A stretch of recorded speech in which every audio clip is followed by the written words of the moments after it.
Je m'appelle Josué Merge, j'ai 25 ans, je suis journaliste, reporter d'images et présentateur. Je suis diplômé en agriculture générale, major de ma promotion et à ce jour, j'exerce comme journaliste, ça fait de cela 7 ans. Eh bien, contrairement à ce que beaucoup pensent, j'ai pas fait d'études en journalisme ou en communication. J'étais à la quête d'un travail en 2015 et j'ai postulé pour être journaliste.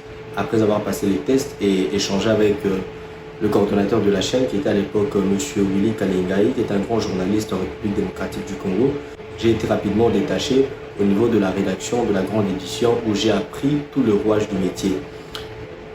Du conseil de rédaction en passant par la proposition de sujets, la couverture médiatique des différentes activités, la réalisation des reportages, la chefferie d'édition. Eh bien, tout cela n'était pas facile parce qu'il fallait à la fois apprendre et travailler, mais je me suis battu chaque jour pour apprendre à faire quelque chose de nouveau qui m'a permis aujourd'hui de devenir un élément important pour la rédaction, voire même à ce jour assurer de temps en temps le rôle de rédacteur en chef.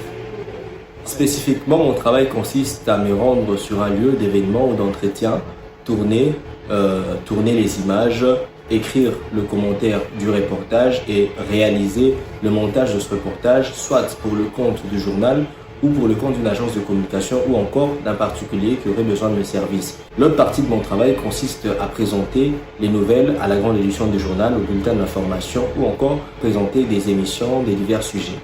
Je pense que l'un des grands pièges à éviter lorsqu'il s'agit du choix de carrière, c'est de ne pas vouloir avoir une idée générale mais aussi spécifique de ce que l'on a appelé à faire chaque jour. J'ai rencontré plusieurs étudiants en journalisme et en communication qui n'avaient pas une idée claire de ce qu'ils étaient appelés à faire. Et c'est ainsi que beaucoup, à ce jour, obtiennent des diplômes mais se retrouvent en train d'exercer dans d'autres domaines que ceux pour lesquels ils sont passés à l'université. Je pense que certains choix de jeunes à ce jour sont judicieux lorsqu'ils sont tournés vers des métiers d'avenir comme le digital et lorsque c'est quelque chose que l'on aime faire. Mais je pense aussi que d'autres choix par contre sont à revoir si on ne veut pas un jour regretter le temps passé à l'université. Je pense qu'à ce jour, les domaines porteurs d'avenir pour la jeune génération sont le digital, les STEM, sciences, technologies, mathématiques, ingénierie, l'agronomie, la communication, l'information, le recyclage et l'environnement.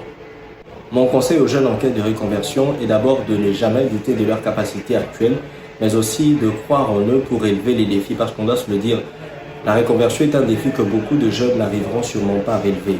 Donc il est important de croire suffisamment en soi, mais aussi et surtout de prendre largement le temps de se former dans le domaine auquel on veut se tourner, parce que avoir du talent c'est quelque chose, mais la connaissance aussi c'est quelque chose d'important. Un autre conseil que je peux donner à ce jeune, c'est de ne jamais rester carré sur ce qu'ils peuvent savoir par rapport à un métier donné. À ces jours, des nouvelles méthodes, des nouvelles techniques sont mises à jour chaque jour dans tous les domaines d'activité pour faciliter le travail quotidien des gens.